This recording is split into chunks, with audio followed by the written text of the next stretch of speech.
Shalom, apa kabar saudara? Saya percaya kita semua luar biasa. Voice of Pentecost kali ini kita membahas mengenai Mamon. Pernahkah saudara melihat ada orang yang begitu kaya tetapi tidak bisa menikmati kekayaannya? Salomo memperhatikan hal yang sama dalam Pengkhotbah 5 ayat 12-13. Ada kemalangan yang menyedihkan kulihat di bawah matahari. Kekayaan yang disimpan oleh pemiliknya menjadi kecelakaannya sendiri. Dan kekayaan itu binasa oleh kemalangan. Sehingga tak ada satupun padanya untuk anaknya. Saudara, Yesus sangat memperhatikan bagaimana seseorang melihat harta materi dan mengelola keuangannya. 16 dari 38 perumpamaan yang Yesus berikan berbicara mengenai mengelola harta benda dan keuangan. Nah, kita mau melihat salah satu percakapan Yesus dengan seorang pemuda yang kaya mengenai integritas di dalam mengelola harta benda. Dalam Matius 19 ayat 16-26, tercatat tentang seorang muda yang kaya raya dan bertanya kepada Yesus cara untuk memiliki hidup yang kekal. Saya yakin saudara pernah dengar cerita ini. Dari percakapan Yesus dan anak muda ini, ada 3 hal yang dapat kita pelajari. Yang pertama, kehidupan kekal hanya ada di dalam Yesus. Pemuda ini datang dan bertanya, apa yang harus kuperbuat untuk memperoleh hidup yang kekal? Hari ini kita percaya bahwa tidak ada satu perbuatan pun yang dapat membayar jalan menuju ke surga selain percaya kepada Yesus. Kehidupan kekal diberikan kepada mereka yang percaya kepada Tuhan dan itu diterima karena kasih karunia melalui iman. Kenapa Yesus tidak berkata seperti itu kepada anak muda ini? Karena pada saat itu pengetahuan dan pemahaman orang-orang mengenai keselamatan belum dibukakan. Yesus belum mati di atas kayu salib. Dalam kasus ini, Yesus mengubah fokus anak muda ini dari melakukan apa yang baik kepada siapa yang baik. Bapa itu sendiri. Karena keselamatan ada dalam pribadi, bukan dalam perbuatan. Yesus meminta dia untuk menaati segala perintah dari Allah yang baik itu. Kenapa? Karena kepercayaan yang sejati akan melahirkan gaya hidup yang menaati firman-firmannya. Hari ini, setiap kita diperhadapkan dengan pilihan. Mau atau tidak mau menaati firman-Nya.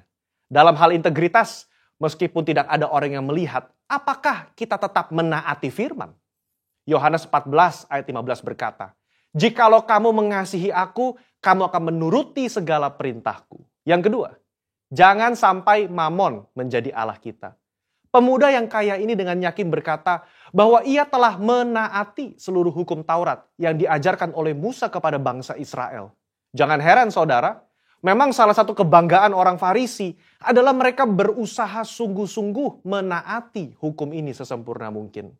Rasul Paulus saja pernah berkata dalam Filipi 3 ayat yang ke-6, tentang kebenaran dalam menaati hukum Taurat, aku tidak bercacat. Kok bisa? Ya, secara eksternal mungkin bisa ditaati sempurna. Tapi dalam hati siapa yang tahu? Di sini, Yesus menaikkan derajat hukum ke standar yang sejati. Hukum tidak hanya mengatur soal perbuatan, tapi menyangkut hati dan pikiran. Anak muda ini begitu yakin telah menaati hukum Taurat, tetapi dia lupa soal hatinya yang terpikat dengan uang. Dia begitu sedih karena hartanya banyak dan hatinya terpaut pada keinginan untuk menjadi kaya, melebihi kasihnya kepada Allah dan kepada saudara-saudaranya. Di situ, Yesus menunjukkan masih ada yang kurang dalam dirinya dalam menaati hukum. Serta memberitahukan bahwa Allah yang disembah oleh anak muda ini sebetulnya bukan Tuhan, tetapi Mamon. Anak muda ini lebih suka menaati Mamon ketimbang menaati perintah Allah. Disinilah letak integritas hati berada.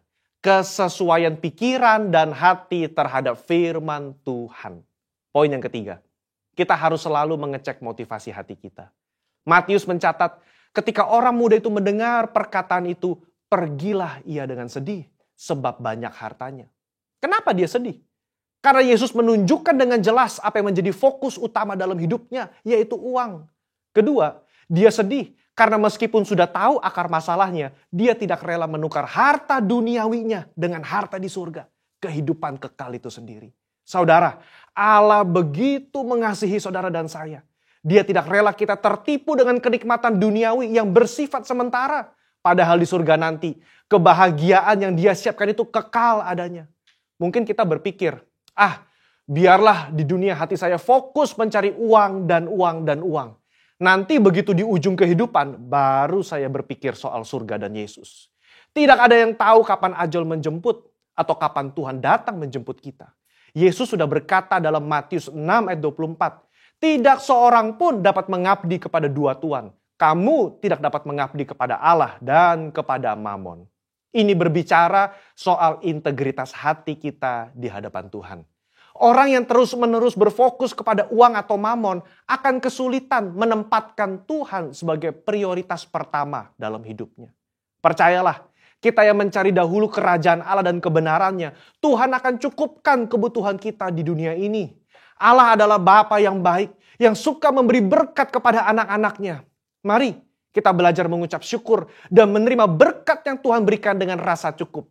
Saya tutup dengan kata-kata bijaksana dari Raja Salomo. Siapa mencintai uang tidak akan puas dengan uang. Siapa mencintai kekayaan tidak akan puas dengan penghasilannya.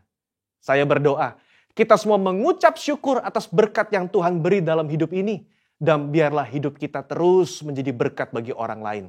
Mari berlomba-lomba mengumpulkan harta di surga, bukan di dunia ini. Saudara, untuk penjelasan lebih lengkap dari tim teologi kami, jangan lupa buka link yang ada di atas atau scan QR Code yang tersedia. Salam integritas, Tuhan Yesus memberkati.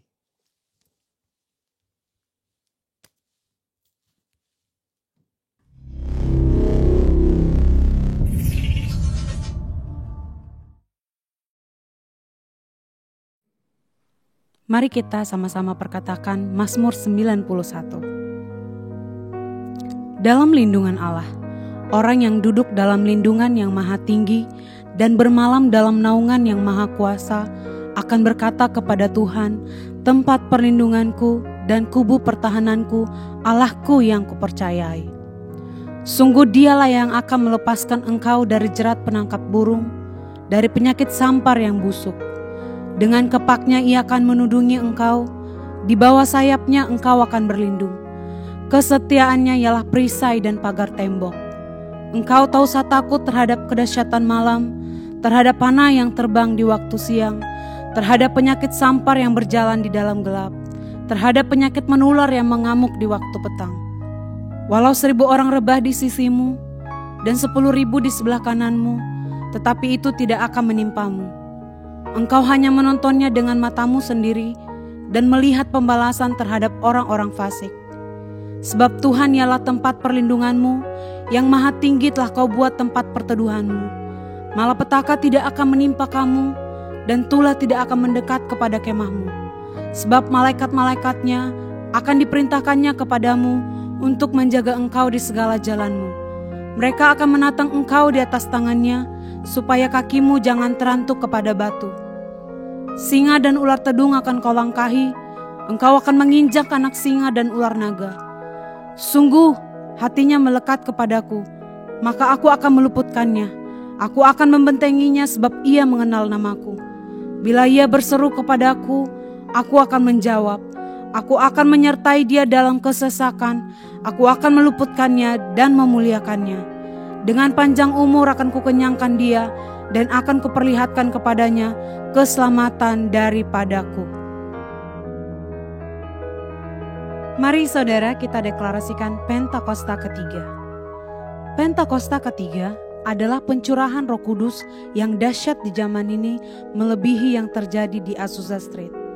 Pentakosta ketiga akan mengakibatkan penuaian jiwa yang terbesar dan yang terakhir sebelum Tuhan Yesus datang kembali. Pentakosta ketiga akan membangkitkan generasi Yeremia, yaitu anak-anak muda yang dipenuhi Roh Kudus, cinta mati-matian kepada Tuhan Yesus, tidak kompromi terhadap dosa, dan akan bergerak untuk memenangkan jiwa. Pentakosta ketiga lahir di Indonesia dan bergerak ke bangsa-bangsa. Gerakan ini dari timur ke barat dan akan kembali ke Yerusalem. Pentakosta ketiga akan memberikan kuasa untuk menyelesaikan amanat agung Tuhan Yesus, dan setelah itu Tuhan Yesus datang kembali.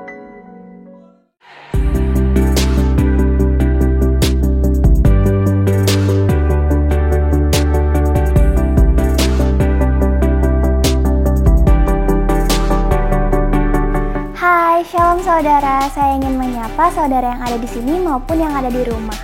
Senang sekali rasanya bisa menyapa saudara semua di sini. Pada kesempatan kali ini, saya ingin menyambut saudara yang baru pertama kali hadir. Welcome home, selamat bergabung di keluarga besar GBI dan Mogot.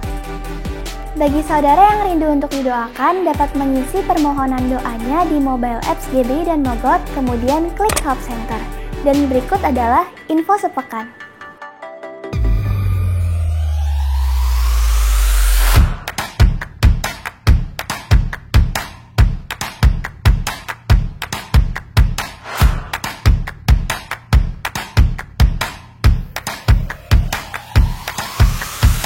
Kerinduannya sudah terjawab gitu ya, jadi menyenangkan gitu ibadah onsite. Ibadah onsite sangat senang karena saya bisa ibadah kembali seperti dulu. Berangkat pertama masih sepi, tapi saya bahagia karena bisa ibadah. Ayo teman-teman yang belum mau memulai untuk ibadah onsite, nggak usah khawatir karena ibadah di VTB itu sangat mengikuti protokol kesehatan. Yuk kita ibadah supaya iman kita semakin kuat.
Ibadah onsite kita terbagi di 3 tempat. Di Transformation Center RKD lantai 3 pukul 8 pagi, 10.30 pagi, jam 1 untuk PPA dan setengah 5. Villa Taman Bandara jam 9 pagi dan Kosambi jam 9 pagi.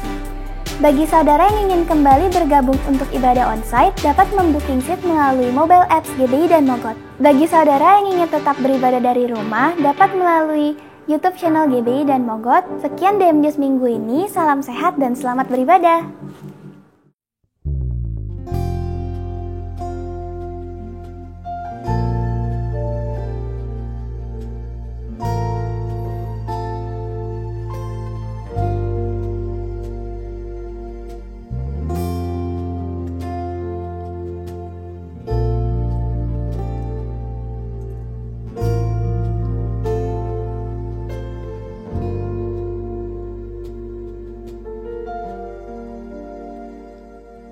Bapakku datang dan berserah, ku nyatakan Kau yang berkuasa dalam gelap. Kau setia, Kau cahaya hidupku.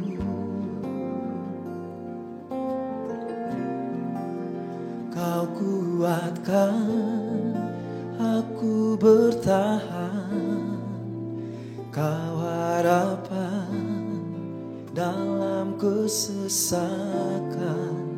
Kau buktikan kesetiaan-Mu Tuhan, Engkau Allah Immanuel.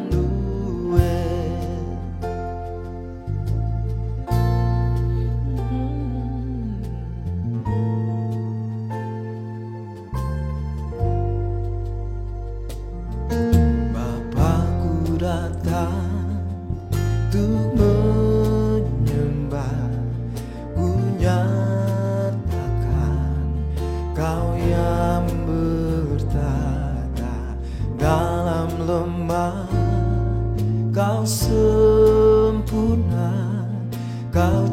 cahaya hidupku.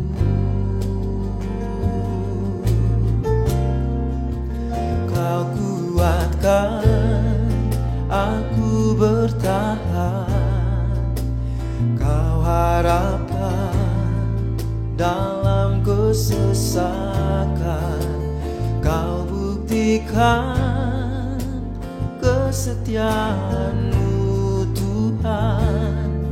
Engkau Allah Immanuel, kau kuatkan aku bertahan, kau harapan dalam kesesakan, kau buktikan kesetiaan-Mu Tuhan. Engkau Allah Immanuel.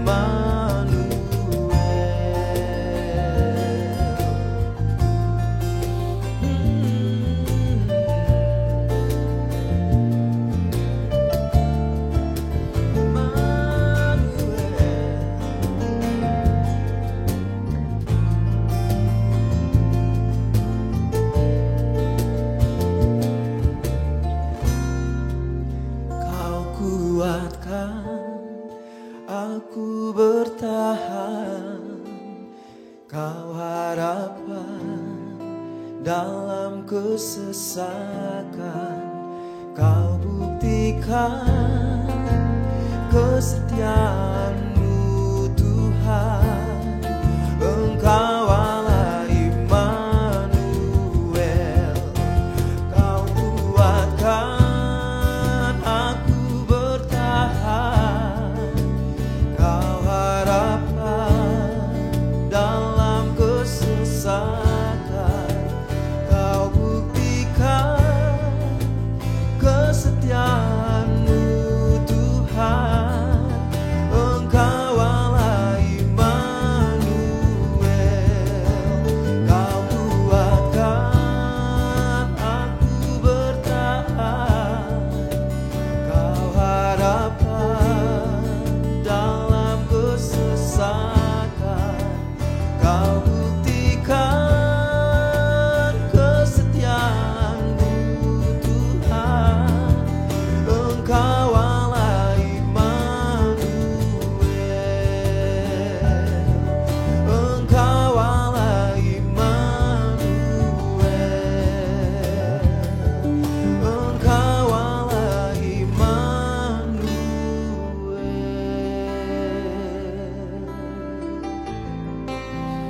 Oh, yang menyertai, yang menyertai, yang menuntun hidup kami. Kau setia, Kau Bapa-Ku yang baik, teramat sangat baik, sebab telah Kau tunjukkan kasih setia-Mu dalam hidup kami.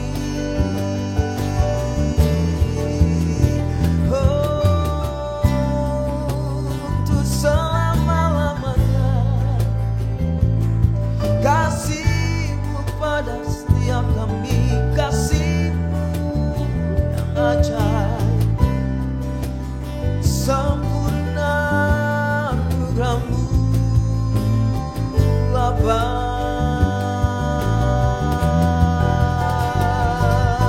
Dengan senap hati, dengan segenap kekuatan, dengan segenap jiwa, kami datang dan bersyukur kepadamu, ya Allahku, kepadamu, ya Tuhanku, satu-satunya yang setia.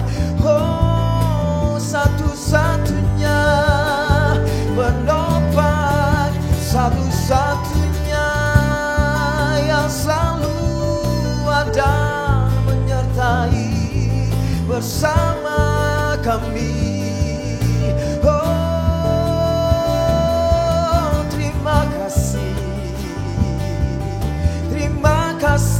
Mari angkat tangan kita dan bersyukur. Ora syakala mata kalala masonya sandala moso. Haleluya, haleluya. Dan ku kan mau bernyanyi bagimu, dan ku kan mau bermazmur bagimu, mengakui kebaikanmu Bapa yang tiada pernah berkesudahan, selalu baru setiap pagi, setiap hari bagi kami. Terima kasih Tuhan, baik, sungguh baik.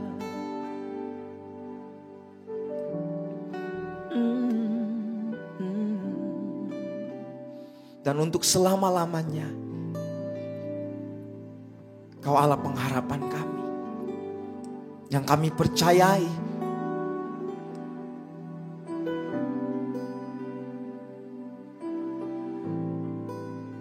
yang kami andalkan.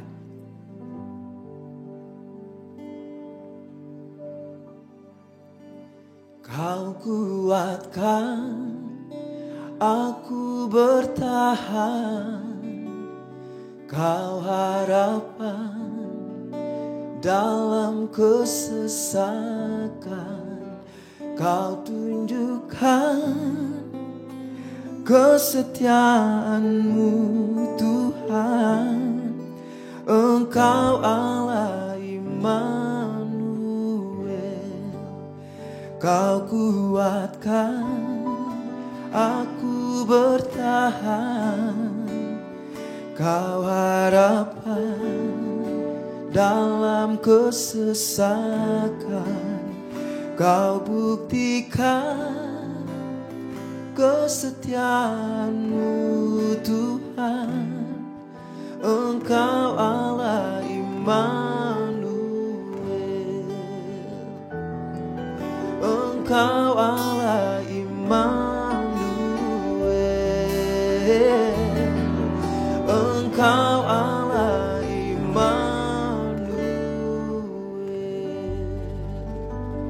Boleh kasih tepuk tangan buat Tuhan kita.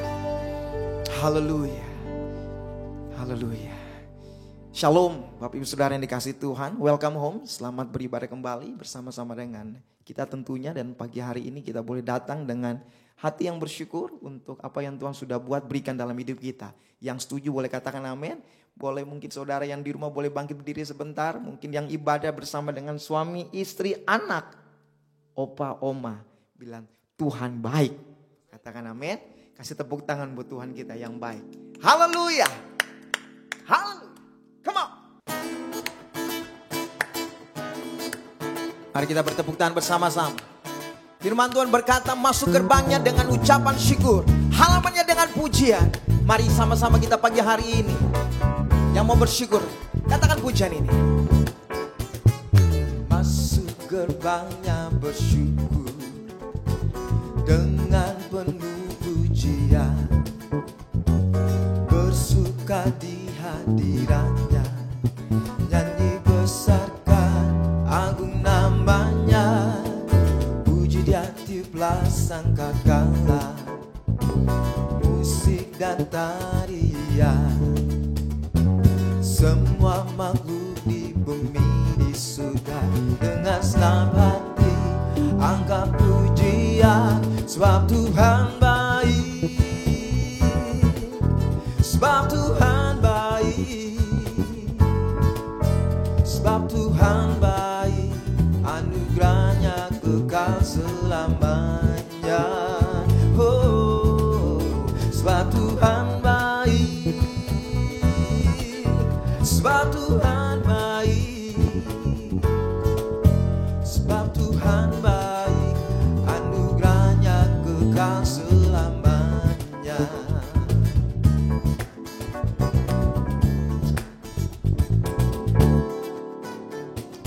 masuk gerbangnya bersyukur dengan penuh pujian, bersuka di hadiratnya, nyanyi besarkan agung namanya.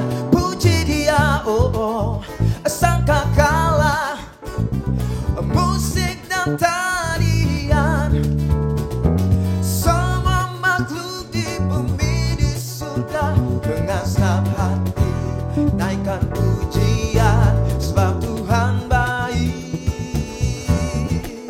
sebab Tuhan baik, sebab Tuhan baik, anugerahnya kekal selamanya.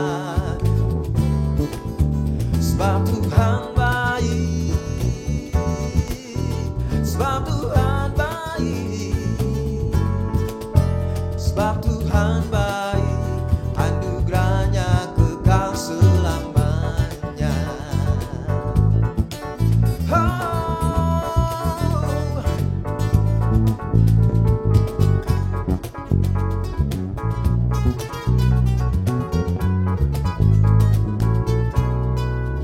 Sebab Tuhan baik, sebab Tuhan baik, yeah.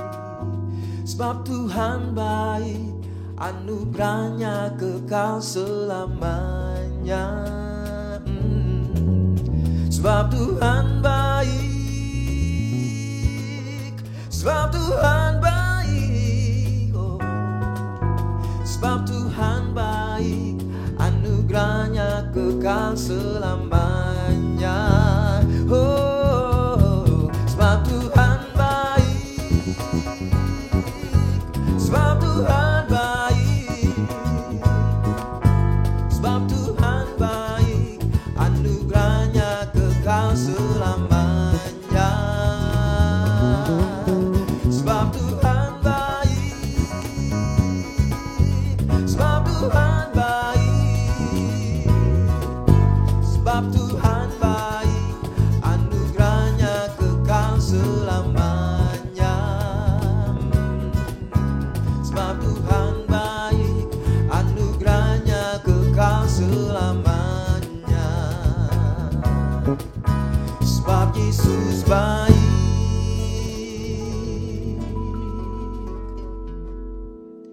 anugerahnya kekal selamanya. Haleluya. Terima kasih Tuhan untuk kebaikan-Mu.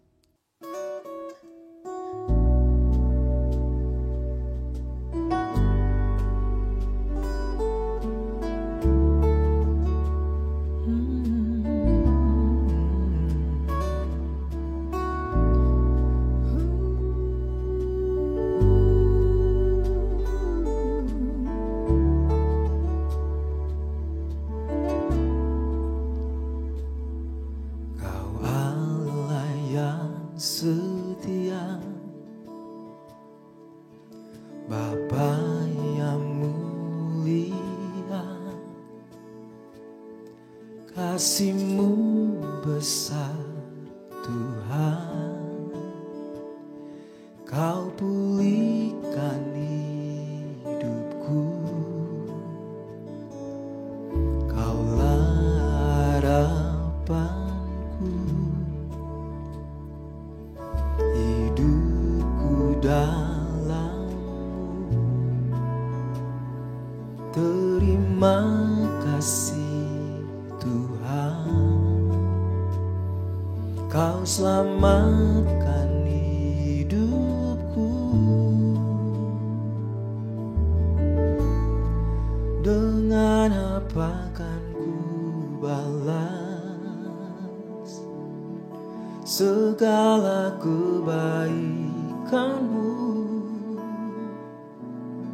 Segenap hatiku menyembah-Mu Yesus, ku bersyukur padamu.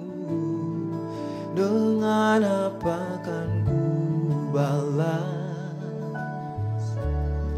segala kebaikan-Mu. Segenap hatiku menyembah-Mu Yesus, ku bersyukur padamu selamanya.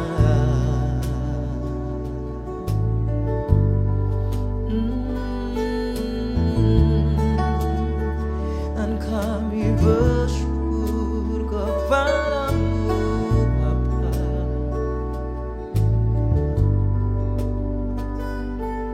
Satu-satunya harapan di hidup kami. Kaulah harapanku, hidupku dalam-Mu. Terima kasih Tuhan, Kau selamatkan hidupku. Dengan apa kan ku balas segala kebaikan-Mu. Segenap hatiku menyembah-Mu Yesus, ku bersyukur padamu. Dengan apa kan ku balas segala kebaikan-Mu. Segenap hatiku menyembah-Mu Yesus, ku bersyukur padamu selamanya.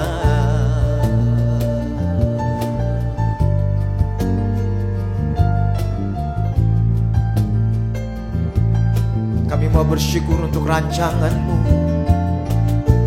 atas hidup kami. Rancangan yang mendatangkan kebaikan bagi yang mengasihi. Dengan apa kan ku balas segala kebaikan-Mu. Segenap hatiku menyembah-Mu Yesus, ku bersyukur padamu. Dengan apa kan ku balas segala kebaikan-Mu. Segenap hatiku menyembah-Mu Yesus, ku bersyukur padamu. Segenap hatiku menyembah-Mu Yesus, ku bersyukur padamu. Segenap hatiku menyembah-Mu Yesus, ku bersyukur padamu selamanya.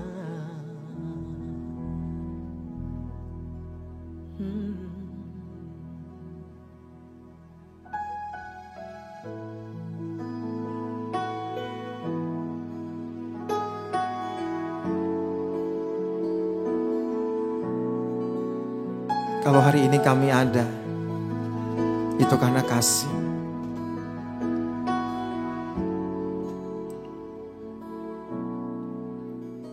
Aku ada saat ini, semuanya karena kasih-Mu. Aku hidup hari ini, semua berkat kemurahan-Mu. Terima kasih Yesus, Engkau sangat baik, teramat baik. Aku ada saat ini, semuanya karena kasih-Mu. Aku hidup hari ini, semua berkat kemurahan-Mu. Terima kasih Yesus, Engkau sangat baik, teramat baik bagiku. Aku ada saat ini, semuanya karena kasih-Mu. Aku hidup hari ini, semua berkat kemurahan-Mu. Terima kasih Yesus, Engkau sangat baik, teramat baik bagiku. Yesus, Engkau sangat baik, teramat baik bagiku.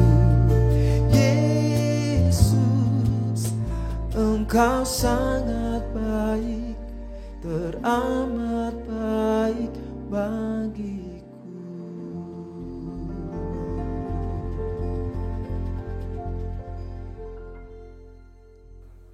Shalom, salam sejahtera dalam nama Tuhan kita Yesus Kristus. Apa kabar saudara? Saya harap semua dalam keadaan baik. Hari ini saya ingin berbicara mengenai moment of victory. Tapi sebelumnya mari kita berdoa. Bapa, terima kasih untuk hari ini. Kembali kami boleh beribadah kepadamu. Biarlah kami boleh beribadah dengan baik dan berkenan di hati-Mu ya Tuhan. Berkati ibadahmu, berkati firman yang akan ditaburkan, kiranya Tuhan mengurapi sehingga firman ini sungguh berguna bagi kehidupan kami. Di dalam nama Tuhan Yesus, kami berdoa. Amin. Hari ini saya ingin berbicara mengenai the moment of victory.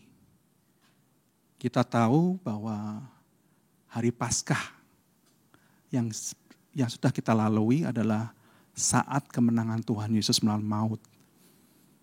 Hari Tuhan Yesus bangkit dan mengalahkan maut. Hari kemenangan yang penuh dengan gilang gemilang. Karena Dia bangkit, kita punya hari esok. Kolose 2 ayat 15 berkata, Ia telah melucuti pemerintah-pemerintah dan penguasa-penguasa dan menjadikan mereka tontonan umum dalam kemenangannya atas mereka. Yesus menang mutlak, mengalahkan segala penguasa-penguasa dan pemerintah-pemerintah, powers and principalities. Gereja merayakannya hari Paskah dengan penuh sukacita, sebagaimana kita juga lakukan. Selamat Hari Paskah. Tapi bagaimana dengan hari Jumat Agung? Kalau kita perhatikan termasuk diri saya sendiri, ketika kita mengingat hari Jumat Agung, kita mengingat sebagai hari yang penuh dengan kesengsaraan. Hari di mana Tuhan menunjukkan kasih yang sempurna bagi kita semua.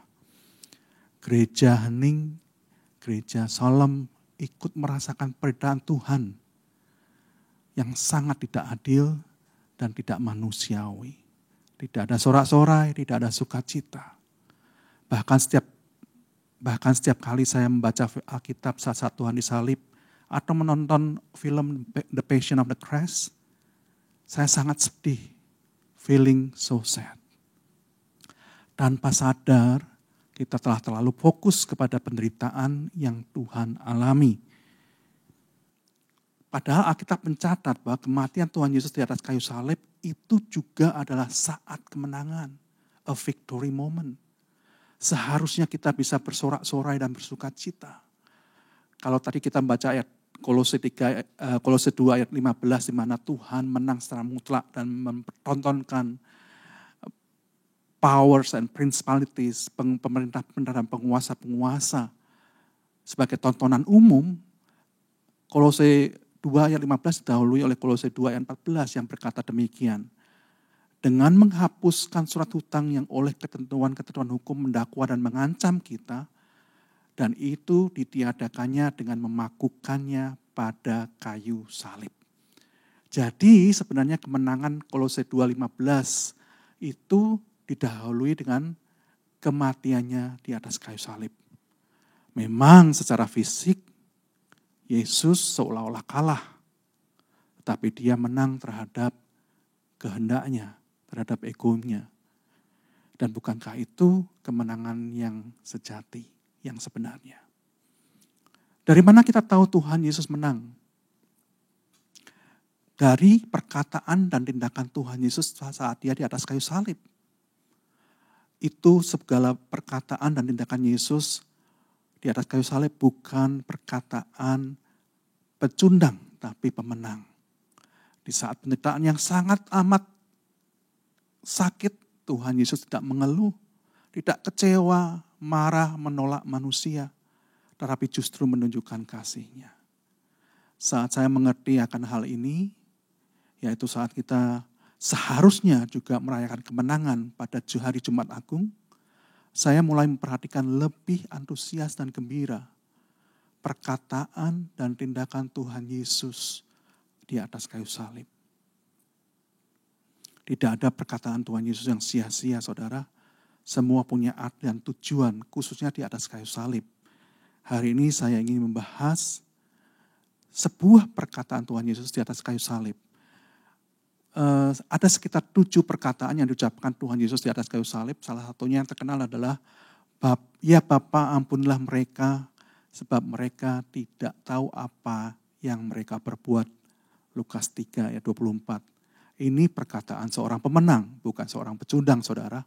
Seharusnya kita bisa bersorak-sorai dan bersuka cita atas perkataan ini. Perkataan ini juga mengajar kepada kita bahwa Tuhan menginginkan kita mengampuni. Dan hanya ada satu cara kita bisa mengampuni dengan benar, yaitu ketika kita sadar bahwa orang yang menyakiti kita itu tidak tahu yang mereka perbuat. Suami atau istri kita yang menyakiti kita tidak tahu mereka menyakiti kita. Kalau pola pikir kita tetap meyakini bahwa istri atau pasangan kita menyakiti kita secara sadar, kita tidak mungkin bisa mengampuni. Tetapi hari ini saya ingin bicara dari Yohanes 19 ayat 25 sampai 27, saudara. Di situ saya akan bacakan. Dan dekat salib Yesus berdiri ibunya dan saudara ibunya, Maria, istri Klopas, dan Maria Magdalena. Ketika Yesus melihat ibunya dan murid yang dikasihnya di sampingnya, berkatalah ia kepada ibunya, "Ibu, inilah anakmu." Kemudian katanya kepada muridnya, "Inilah ibumu." Dan sejak saat itu, murid itu menerima dia di dalam rumahnya. Tugas duniawi terakhir dari Tuhan Yesus bukan mujizat yang spektakuler, tapi memberi perhatian kepada ibunya. Di saat-saat terakhir hidupnya, Yesus memperhatikan kehidupan ibunya yang saat itu sudah menjadi janda dan hidup menderita. Dalam sejarah, Nicephorus dikatakan bahwa Maria tinggal bersama Yohanes di Yerusalem selama 11 tahun sampai ia meninggal. Jadi tugas terakhir duniawi dari Tuhan Yesus adalah menyediakan keluarga bagi ibunya. Apa arti penting perkataan dan tindakan Yesus ini? Kita harus ingat pada saat itu Tuhan Yesus sedang dalam keadaan tidak berdaya secara fisik. Sengsara, sakit, tidak tidur semalaman, dihakimi, dipukuli, dipitnah, dilecehkan, diejek, dicambuk, diberi mahkota duri, dan akhirnya juga disalibkan. Tetapi dalam keadaan yang luar biasa sengsara, dia memperhatikan ibunya dan berinisiatif untuk merawatnya dan menyerahkannya kepada muridnya. Karena hanya itulah yang dia bisa lakukan. Sebenarnya ini bisa digali lebih dalam lagi, tapi saya ingin kita mencatat ini dulu, saudara. Tuhan mau kita berinisiatif untuk memperhatikan dan memelihara orang tua kita, semampu kita. Paulus bahkan berkata kalau kita tidak memperhatikan dan memelihara keluarga kita sendiri, sebenarnya kita menyangkal iman kita. Kita bukan orang Kristen. Bahkan lebih buruk atau lebih jahat dari orang yang tidak beriman. 1 Timotius 5 ayat 8. Jadi, saudara, perhatikan keluargamu, khususnya orang tuamu. Kalau kita pelajari lebih dalam, Yohanes 19 ayat 26 sampai ayat 27 tadi, saya bacakan perkataan Tuhan Yesus di Indonesian Literal Translation, terjemahan asli. Ya, Yesus ayat 25 berkata, "Hai wanita, lihatlah anakmu." Ayat 26, Yesus berkata kepada Yohanes, "Lihatlah ibumu." Saudaraku, Yesus memanggil ibunya dengan kata wanita, gune, atau dalam bahasa King James Version-nya, women, yang berarti wanita pada umumnya, bukan seorang ibu. Apakah Yesus kurang ajar kepada ibunya? Apakah Yesus sudah tidak sadar akan ucapannya karena sudah di atas kayu salib cukup lama? Saudaraku, semakin saya renungkan, semakin saya mendapatkan bahwa perkataan Yesus di atas kayu salib tidak ada yang sia-sia. Pasti punya tujuan untuk kita semua. Lalu mengapa Yesus sengaja, dalam tanda kutip, memanggil dengan tidak hormat ibunya? Yang pertama, saya membaca sebuah ulasan, Yesus berusaha mencegah pengagungan yang berlebihan kepada Maria ibunya. Bahkan sepanjang pelayanannya, Yesus tidak menonjolkan ibunya sama sekali. Bukankah ini benar-benar terjadi, saudara? Banyak ada gereja yang mengagungkan Maria secara berlebihan, bahkan seolah-olah setara dengan Tuhan sendiri. Jadi ingat saudara, mengapa Yesus sengaja tidak memanggil dengan hormat ibunya? Pada saat terakhir pun, Yesus berusaha mencegah umatnya untuk mengagungkan sosok Maria secara berlebihan. Yang kedua, Tuhan Yesus mau juga kita sebagai muridnya mau memperhatikan dan memelihara bukan hanya ibu yang seharusnya kita hormati, tetapi seorang wanita yang sedang menderita. Ingat, saat itu, saat zaman Tuhan Yesus, kedudukan wanita sangat rendah, sangat kecil, lemah, bahkan boleh dianggap sebagai barang. Amsal 18:18 mencatat siapa mendapatkan istri, mendapatkan sesuatu yang baik. Whoso findeth a wife, findeth a good things, barang yang baik, sesuatu yang baik. Tidak hanya itu, wanita tidak hanya rendah dan lemah kedudukannya, tetapi yang diperhatikan oleh Tuhan adalah wanita yang sedang mengalami penderitaan juga. Saudara, harus ingat kehidupan Maria juga adalah kehidupan penuh penderitaan. Maria hamil sebelum menikah. Betapa malu, betapa hinanya. Dan dia harus memberitahu kepada Yusuf bahwa dia hamil bukan karena laki-laki, tapi hamil karena Roh Kudus, karena Tuhan, karena Allah di surga. Sesuatu yang memalukan, sesuatu yang tidak masuk akal. Juga saya bayangkan Maria juga bisa punya rasa bersalah. Karena Herodes membunuh semua anak berumur di bawah 2 tahun di Bethlehem. Karena kehidupan, karena dia mengandung dan melahirkan Yesus Kristus. Maria juga tinggal bersama tetangga-tetangga yang menolak, bahkan mau membunuh Yesus dengan cara melemparkannya dari tebing. dicatat di Lukas 4, saudara. Bagaimana seorang wanita bisa tinggal dengan tetangga-tetangga yang seperti itu? Dan yang terakhir, dia juga harus menyaksikan anak sulungnya dianiaya, dihina, dan disalib di depan matanya.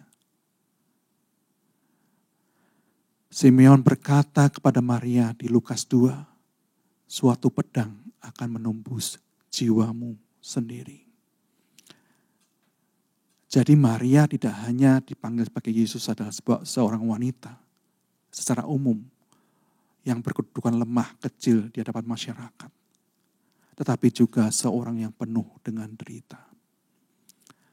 Yesus memperhatikan Maria. Mari kita perhatikan bagaimana keadaan Yesus saat memperhatikan Maria. Yang pertama, saat itu Yesus dalam keadaan yang sangat kesakitan. Secara fisik, jiwa, dan roh. Alkitab mencatat bentuknya sudah bukan seperti manusia lagi.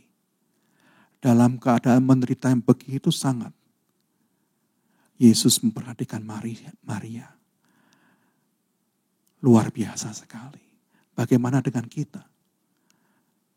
Dalam keadaan menderita dan bermasalah, manusia cenderung menjadi egois dan menjadi self-centered. Saat saya capek, saat saya sakit, saya ingin diperhatikan, bukan ingin memperhatikan. Saya ingin dimanja, bukan memanjakan orang lain.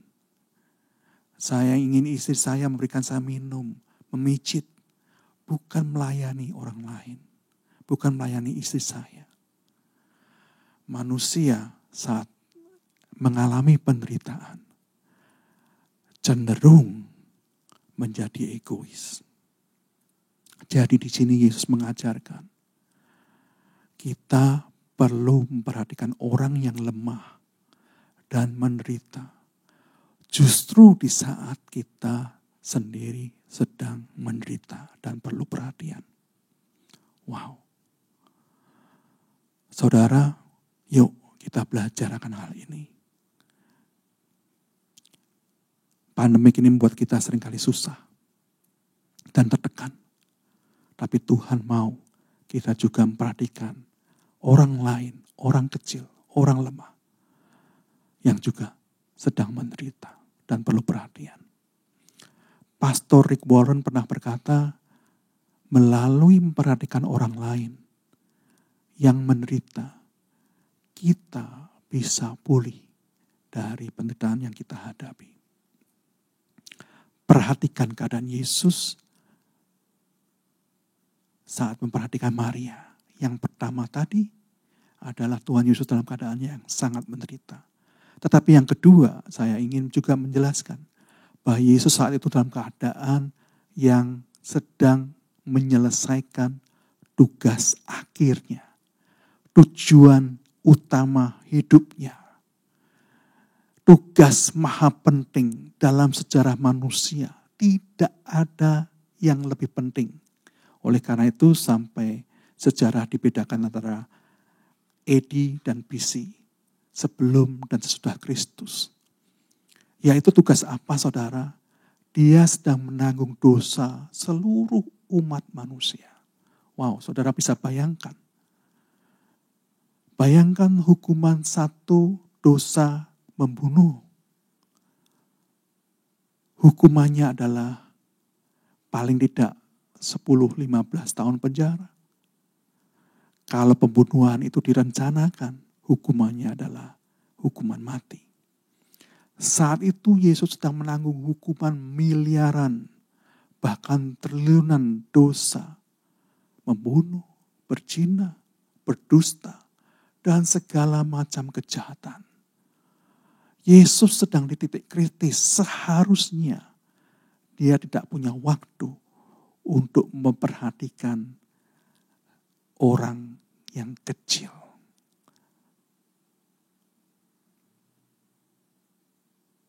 Saat kita sedang dalam ujian akhir, tugas akhir, atau sedang menyelesaikan proyek yang maha penting Atau persiapan pelayanan membawa firman di KKR yang dihadirin ribuan orang. Kita sedang penuh, sibuk luar biasa, tidak punya waktu untuk diganggu. Fokus kepada diri kita sendiri, kita cenderung untuk tidak mau diganggu oleh hal-hal yang remeh-temeh, hal-hal yang kecil, tetek bengek. Tetapi di sini Yesus mengajarkan bahwa di saat Yesus melakukan tugas yang maha penting pun, dia menyempatkan diri untuk memperhatikan seorang wanita yang menderita. Wow. Saudara nangkap ini, tidak ada yang lebih penting tugas kita daripada memperhatikan jiwa yang sedang menderita.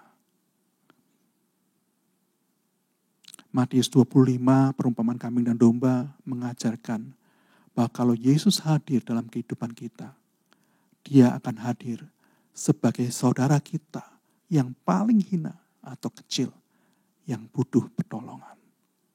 Saudaraku, yuk, jangan terlalu self-centered. Jangan terlalu fokus. A moment of victory, kemenangan. Hari Jumat Agung, hari kemenangan. Mengapa? Karena kemenangan bukan karena sudah pulih dari penderitaan. Tetapi saat sedang menderita, kita tetap tidak egois, tidak self-centered. Dan kita berhasil memperhatikan orang lemah atau kecil yang menderita. Jumat Agung hari kemenangan mengajarkan kepada kita, kemenangan bukan karena sudah menyelesaikan tugas dengan baik dan sukses. Tetapi saat sedang proses melakukan tugas, kita tidak egois dan tetap berhasil memperhatikan orang lemah, orang kecil yang menderita, yang ada di sekitar kita.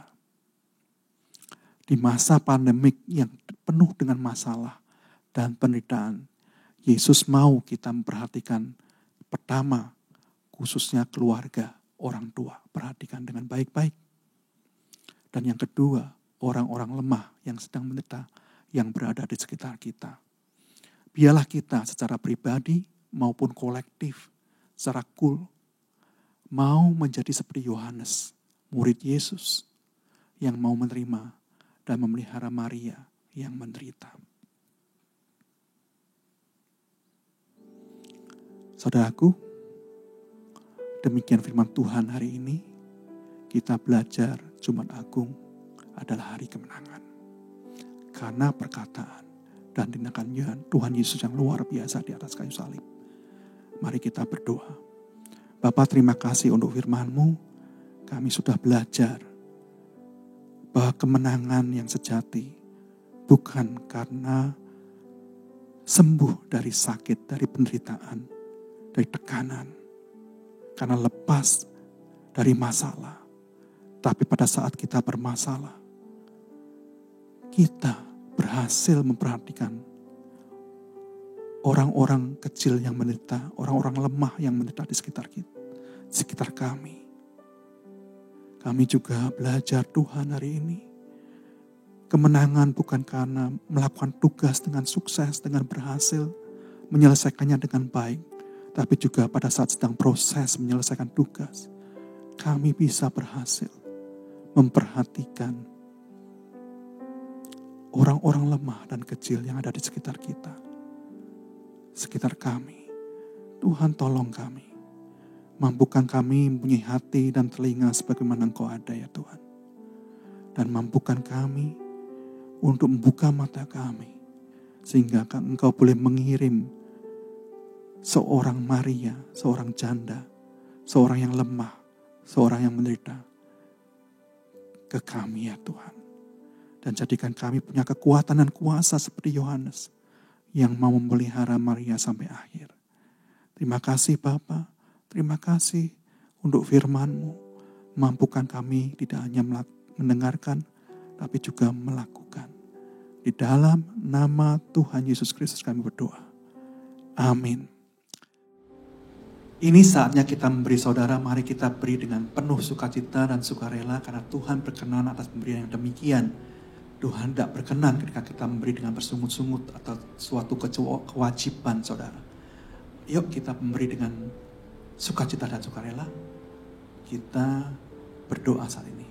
Bapa, terima kasih kalau kembali kami diberi kesempatan untuk memberikan sesuatu dari kehidupan kami kepada Engkau ya Tuhan. Engkau Allah yang baik, Engkau Allah yang maha mulia. Biarlah persembahan kami yang kecil ini boleh berkenan di hadapan-Mu ya Tuhan.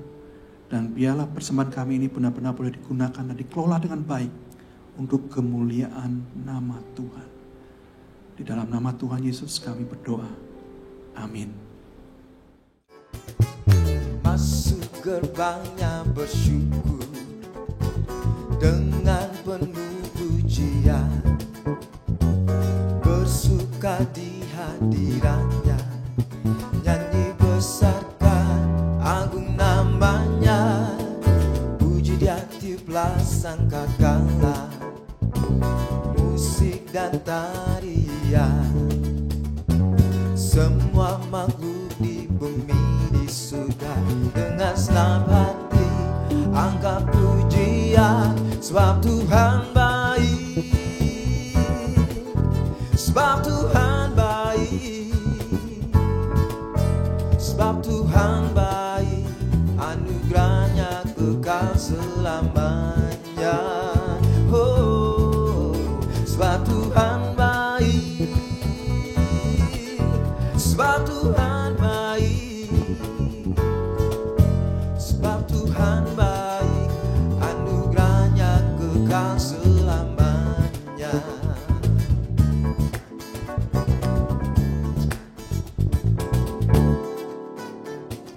Masuk gerbangnya bersyukur dengan penuh pujian, bersuka di hadiratnya, nyanyi besarkan agung namanya, puji dia oh sangkakala, musik dan tarian, semua makhluk di bumi di surga dengan senang hati naikkan pujian, sebab Tuhan baik, sebab Tuhan baik, sebab Tuhan baik, anugerahnya kekal selamanya. Sebab Tuhan baik, sebab Tuhan baik, sebab Tuhan baik, anugerahnya kekal selamanya.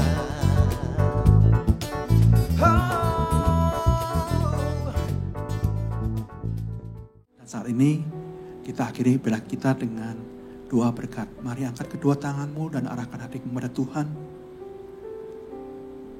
Umat yang sangat dikasihi oleh Tuhan, kiranya berkat kasih karunia, damai sejahtera dan sukacita yang berlimpah-limpah dari Allah Bapa di surga, cinta kasih Tuhan kita Yesus Kristus, persekutuan, penghiburan, pewahyuan dan kuasa Roh Kudus menyertai kita semua mulai saat ini sampai Tuhan Yesus datang menyebut kita, bahkan sampai selama-lamanya. Mari yang percaya katakan amin. Sebab Tuhan baik, sebab Tuhan baik, yeah. Sebab Tuhan baik, anugerahnya kekal selamanya. Sebab Tuhan baik, sebab Tuhan baik, oh. Sebab Tuhan baik,